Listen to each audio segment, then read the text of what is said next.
Italy's coronavirus catastrophe. The death toll is rising at an unprecedented level.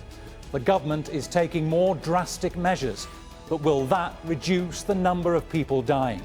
And what lessons can other countries learn from Italy? This is Inside Story.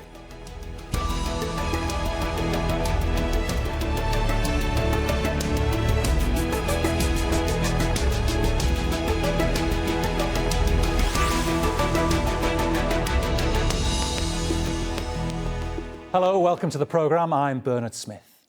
Hospitals and morgues overwhelmed, bodies piling up in churches, and just under 800 deaths in one single day. That's the shocking reality in Italy, which has become the epicentre of the coronavirus pandemic and a symbol of the enormous challenges facing Europe's public health systems. The government is struggling to keep up with the spread of the virus. It sent in the army to enforce the lockdown in Lombardy, the northern region at the centre of the outbreak. And it's tightening already strict controls on daily life. Prime Minister Guiseppe Conte has ordered all but the most essential businesses to close until April the 3rd. He's described the situation as Italy's most difficult crisis since the Second World War. Rallentiamo il motore produttivo del paese. We are slowing down the productive engine of the country, but we won't stop it. It's not an easy decision, but it is a decision that prepares us to tackle the most severe moment of the contagion. The decision is necessary today in order to contain the spreading of the epidemic as much as possible. The health emergency, as we foresaw, is turning into a full economic emergency, but I want to say to all of you that the state is here and the state is present. The government will take extraordinary measures that will allow us to stand up again and restart as soon as possible. Those sacrifices that today can look like a step backward will allow us tomorrow to run up and to come back soon, into our factories, into our offices, into our squares, into the arms of relatives and friends. We are giving up our most beloved habits because we love Italy, but we don't give up our confidence in the future. United, we will make it. Let's have a look at how Italy got to where it is now. Its first cases were two visitors from the Chinese city of Wuhan. They were placed in isolation at a hospital in Rome on January the 31st. The next day, Italy became the first European country to block all flights to and from China. But the virus had already spread unnoticed.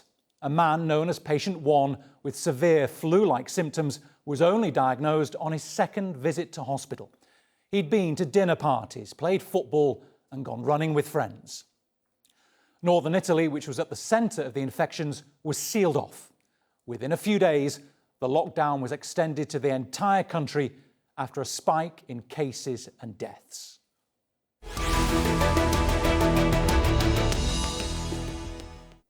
Let's introduce our panel. From Alzano, Lombardy in northern Italy, Francesca Borri, she's a journalist who lives there.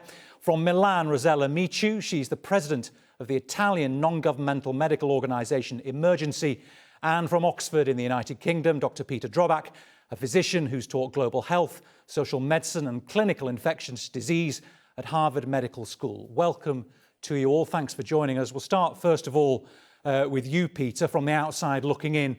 What is going wrong in Italy? Why is Italy struggling to cope with the number of coronavirus patients? Well, I think Italy, like so many other countries, was really caught flat-footed by this pandemic and really the speed at which it spreads, and failure to take early aggressive action really put them behind the curve. And it's a cautionary tale for every other country about what happens when one doesn't act quickly and comprehensively enough to contain this. It's now reached the point, of course, where it's really overwhelmed the health system. And unfortunately, mortality rates are much higher than they otherwise would have been because, of course, the health system can't cope. And Rossella, your organisation operates in Iran, Eritrea, Sudan and Italy, of course. What challenges are your teams on the ground facing in Italy at the moment? Well, many, because we also have a lot of clinics all around the country, from north to south, and we're trying also to help dealing with this outbreak in Milan region city, and both in terms of response for the vulnerable groups and in terms of supporting public hospitals in the region. So it's the system is definitely overstressed, and it's a huge public health issue, and we really have to take care of everybody. We cannot forget anyone behind. If not, it's going to be even more difficult to contain the disease. That's why we decided to focus initially on the vulnerable groups like homeless people, migrants, unaccompanied minors, because if we must stay home for people who do not have a home or do not have a doctor to call when they feel sick, this is a big issue for themselves and for the community as a whole. So this is the way we are trying to cope with that, and at the same time trying to strengthen our hospitals worldwide in Africa or in Afghanistan, because those health systems are much weaker than ours, and we're absolutely concerned about the way that they can cope with a possible outspread over there. I'll ask you about that a little later on. But Francesca, you're there. Peter talked about people being caught flat-footed initially, about the government being caught flat-footed. Were people paying enough attention to this where you are? Were they taking it seriously? No, honestly, no one now is listening to what's going on around this bubble of death, basically. We are just watching the dying to die. And, it's like here is like being 2 weeks ahead of the rest of Italy and of Europe. And so basically we ran out of intensive care beds a while ago. Then we ran out of oxygen tanks for the ill who are, attended at home. And now we even ran out of flowers in the cemeteries and nothing. I mean, everyone is at home infected or with a family, around who will be infected soon. And there is nothing to treat them, nothing. You just wait, and if you're lucky, you survive. If you're not, you die. This is Alzano Lombardo now. Peter, as you hear that, I mean, there's no positive news coming out of that part of Italy. Spain, France, and the UK, have they got this to come? Is there anything they could be learning now from Italy, or has time run out? Yeah, of course, it's so tragic what's happening in Italy, and it was one of the first places to experience it to this degree. And I think what that really means is that for other countries, there's no excuse to follow the same path. Having said that, I fear that Spain, France, the UK, and other countries are very much headed down that trajectory. And at this point, there's no reason to wait and to not be more aggressive. Here in the UK, there's no discernible strategy anymore. There's a trickle of measures being rolled out every day. What we need to do is act more quickly and comprehensively to scale up testing in isolation where possible, to much more aggressively implement social distancing in places where there's already widespread transmission, like London, should be shut down as much as is safe to do. And obviously, a lot of investments need to be made in preparing the health system for the surge that is really already starting, but will get worse in the days to come. And Rossella, I see you nodding away there, but of course, your concentration as well, though, is on some of the most vulnerable in society, the migrants and the homeless, ones who often are at the back of the healthcare queue in the best of times. How is this affecting the most vulnerable people? Well, as I was saying before, these people lack the minimum standards of hygiene, of medical support. They don't have safe places where to isolate in case they develop the symptoms. So what we are trying to do in Milan with the local health authorities and the municipality is to survey all these facilities where this shelter where these people are staying, and trying to scale up the hygiene level, all the logistics, all the flow of movements of people and also of objects of things, the food distribution, the separation between the beds, and of course, once we identify possible symptoms, we start supporting them from the health point of view with our doctors, with our nurses, and we do the training of all the staff that is working in these reception centers and also of the hosts of the people, trying to educate them. And we've also identified a building with the municipality here in Milan where people with symptoms but not confirmed coronavirus infection can be properly isolated and can do their quarantine there with our staff monitoring their health status. And of course, in case they get worse, we will then have to refer them to hospitals. But in this way, we will try to reduce as much as possible the contagion and also try to have a lower impact on the emergency rooms of the hospitals that are already overwhelmed with patients. Francesca, in the early days of this, there was mixed messages from Italy's political leaders. Yes, they cancelled flights to and from China at the end of January, but the Prime Minister played it down. When the Italian government decided to really crack down and impose these lockdowns, did people start taking it seriously where you were, or were they confused by the mixed messages, Francesca? To be honest, I arrived here 17 days ago. So even before the partial lockdown of Italy, you know, because the first lockdown was only for northern Italy. And here, everyone was already respecting, you know, rules. It was already a red zone because it was a matter of survival, but it was already too late.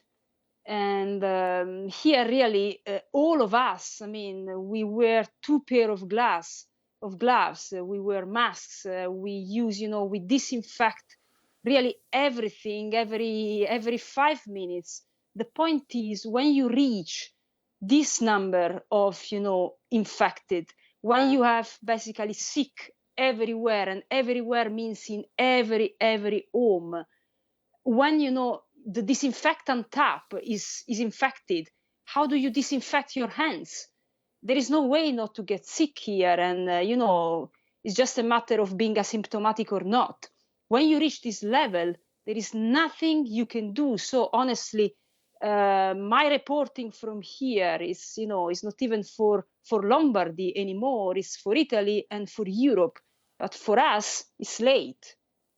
Peter, are the governments in Britain, particularly in France and Spain, paying attention to the sort of thing that Francesca is saying? That there seems to have been a reluctance from some political leaders, particularly in the UK, I've noticed, to make these painful decisions to really put the brakes on a functioning society. Have you seen that, Peter? Have you felt that? Yes, unfortunately, and really over the last 8 weeks, we could have been doing a lot more in terms of preparation. From what I can understand of the decision-making process here in the UK in recent weeks, there was a lot of concern about whether the public would go along with measures to restrict movements and do the social distancing. And that caused a lot of equivocating and really a bias towards inaction. And that really allowed the virus to spread silently over the last couple of weeks, which puts us in a really difficult situation now. I want to add one more important point that we heard a bit from the other guest around what's happening in Italy right now. And that is, we're starting to see that hospitals themselves are actually becoming little epicenters of transmission, where patients and health workers are getting infected as well. And when that happens, even measures like lockdowns won't necessarily help. This is really important to emphasize how badly we need to make sure our health workers have protective equipment, that we have good protocols in place, and where possible, infected patients are being cared for in different parts of the hospital or even different facilities from other patients. And Rossella, what, from your experience so far, can you say to other governments who come to you and say, how can we stop it getting as bad as Italy? Well, I definitely agree with what Peter was saying before. What we are realizing here is that perhaps a difference, like, for example, with the Ebola outbreak, is that here you cannot really consider a hospital Ebola-free or coronavirus-free, because patients can be contagious even when they are asymptomatic. So perhaps you can admit someone for a femur fracture and then you find out that he or she has coronavirus. Therefore, we really need to make sure that the entire system is organized as we are all infected and we can spread the virus. So protection of everybody, of every place, every segment, every department within hospitals must be respected. Movements must be really strictly controlled. The flow of patients, of staff, not only of medical staff, doctors and nurses, but also the cleaner, the supporting staff. Everybody has to be really in this mindset thing that what I have to do is that I have to protect others from myself because I might be contagious.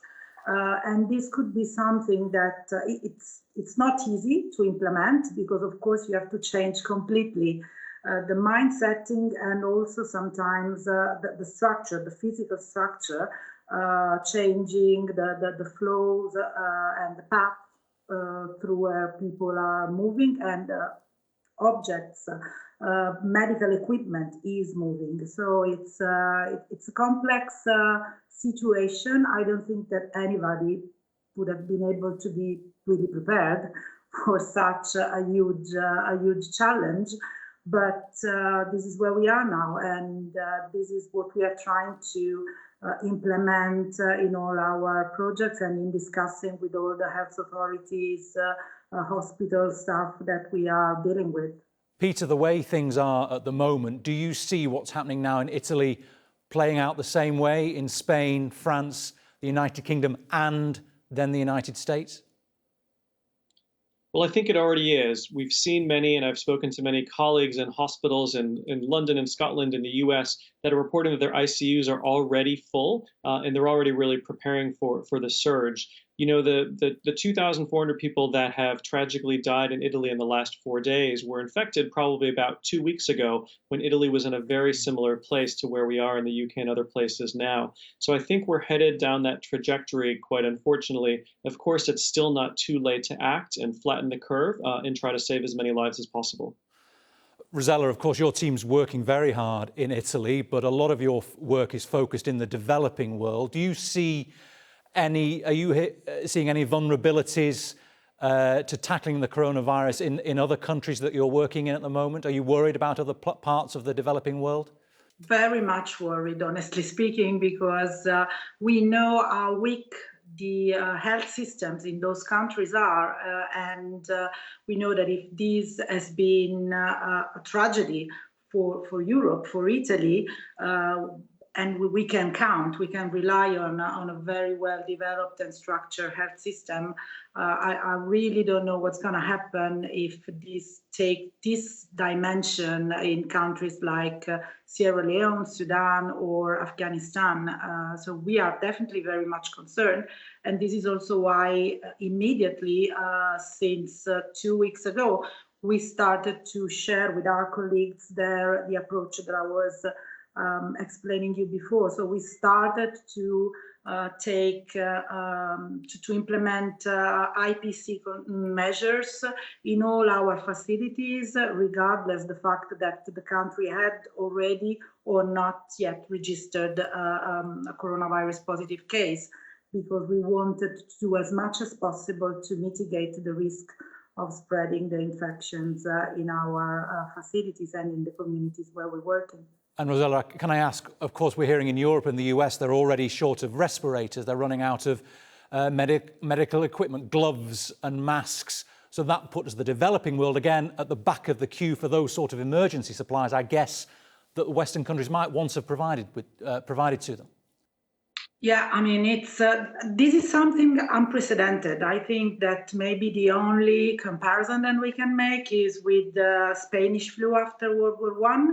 So it's a big challenge for everybody. We try to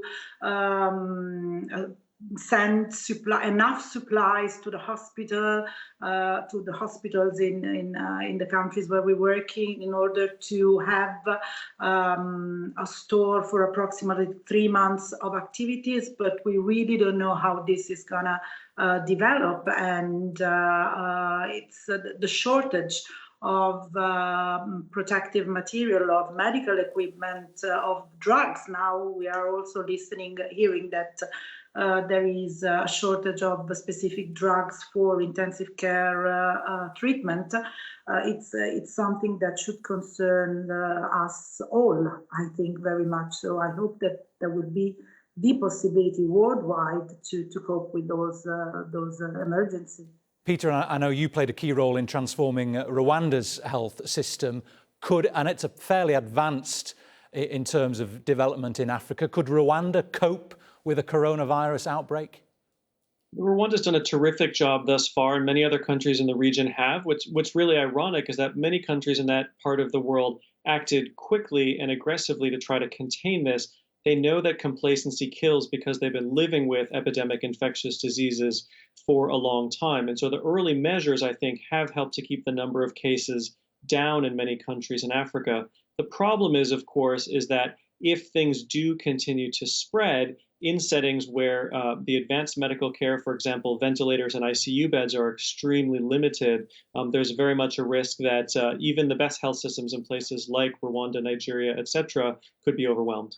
But in those sorts of countries where you've got people living often in very close quarters, how do you impose the sort of social distancing measures or the extreme lockdowns that you're asking of more developed countries to impose? One thing that's important to remember is there's a lot that goes in between normal life and a total lockdown. And places like Singapore have showed us that with smart actions early on, you don't necessarily need to go that far. We've seen in Rwanda, for example, things like closing of schools and places of worship, of putting hand washing stations at bus stops so people wash their hands before and after getting on the bus, a number of other things, along with tried and true public health measures, aggressive surveillance, isolation, and contact tracing. And that's what it takes to really keep this under control. Francesca, we all know now there's going to be many weeks, probably many months of significant controls on people's lives. Any sign of fatigue in where you are at the moment? Any sign of people tiring of having these restrictions placed on them?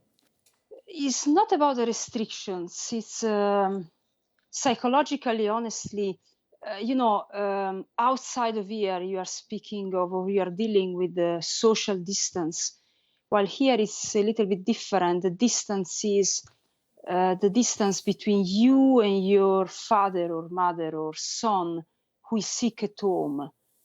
So especially for me as a war correspondent, the main difference is, in war, after an airstrikes, you run toward the wounded, the injured, you can try to do something. And here, not only you can't do anything because you don't even have an oxygen tank, but when you have at home someone who suddenly, can't breathe anymore, and this happens several times per day, suddenly, they can't breathe anymore. They have fever and shortness of breath. And you can't do anything. You can't even touch, your father or your mother. They are really dying in front of you and you can't touch them. And psychologically, this is something that is really scarring Alzano and his residents.